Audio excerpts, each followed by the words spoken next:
Picture this, the exact moment someone you deeply care about looks at you and says they're leaving. It's gut-wrenching, right? It literally shatters your world in an instant.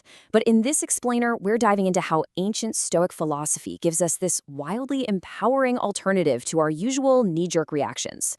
We're going to see why the absolute strongest, most self-respecting thing you can do when someone decides to walk away isn't to fight them. It's to graciously hold the door open for them. Let's get right into it. So think about this question for a second. What exactly are you fighting for? It instantly challenges that gut-level instinct we all have to just beg someone who's already made up their mind. Look, if someone has already chosen the exit, you aren't fighting to be wanted anymore. Someone who genuinely wants you doesn't choose to leave, period. You're actually just fighting to convince them to override their own choice for your sake. And really think about that. Even if you manage to win that desperate fight, what have you actually won? That brings us to this massive contrast in how we handle the pain. On one hand, you have blocking the door, pure panic and desperation. On the other, holding the door, calm, composed grace. When you block that door, you're clinging in sheer fear. You're pleading, negotiating, essentially telling them that your entire self-worth depends on them staying. But holding the door, it's the exact opposite. It's this quiet, unshakable strength.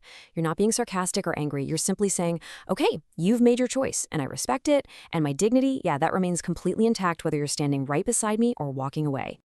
Now, to really master this mindset, you have to understand something absolutely crucial. That desperate urge you feel to cling, it's not a personal flaw. It's not weakness. It's actually a biological alarm system misfiring in your brain, screaming at you to prevent this loss at any cost. See, for most of human history, losing a close bond meant literal physical danger. Your nervous system is hardwired to treat someone leaving as a threat to your actual survival. That's why blocking the door feels like a literal life or death emergency. It's not wisdom telling you to beg. It's just an ancient survival alarm ringing in your ears. But here's the thing. Between that sudden impulse and your reaction, there is a space. And finding that space is exactly what separates the Stoic mind from the crowd. It allows you to recognize that panic without letting it hijack your behavior. When that survival alarm goes off, most people just react, right? They immediately lunge to block the door. But the Stoics taught that your ultimate freedom lives right there, in the tiny gap between feeling the urge to cling and actually doing it. Yes, it's going to hurt deeply, but it's not going to end you. Finding that space lets you step back, take a breath, and make a conscious, composed choice. And this leads us straight to the philosophical core of our explainer. Epictetus and the Stoics had this brilliant concept called the dichotomy of control. They basically divided all of human existence into two buckets. Bucket 1, things you can control, like your choices, your actions, your character. Bucket 2, things you absolutely cannot control, which includes the free will of other people.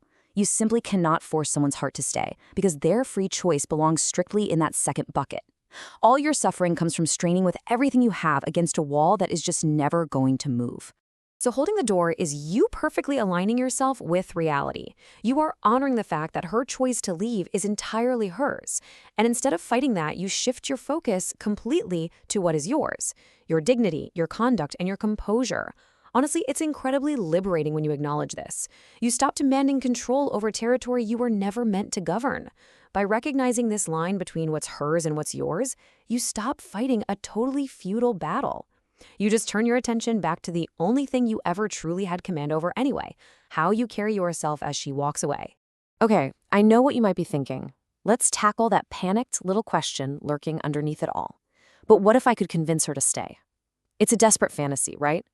Your mind whispers that if you just promised enough, or changed enough, or made leaving just a little bit harder, you could fix the whole thing. But we need to take a really hard look at what you are actually securing if you successfully pressure someone into staying when they really wanted to leave. The crucial realization here is that wearing down someone's resolve doesn't win you a relationship. It really just wins you a slow, quiet torture where they're perpetually halfway out the door. Just look at the stark contrast. A willing partner freely chooses you. They bring this joyful presence and genuine connection. But a forced partner? They're staying out of obligation, maybe pity, or honestly, just sheer exhaustion from all your pleading. You haven't kept a partner at all. You've basically created a reluctant prisoner.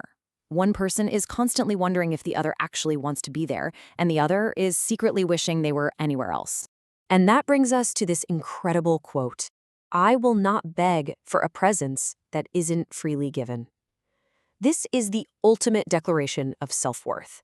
You are standing up and recognizing that you deserve to be chosen joyfully, not reluctantly. Think about it.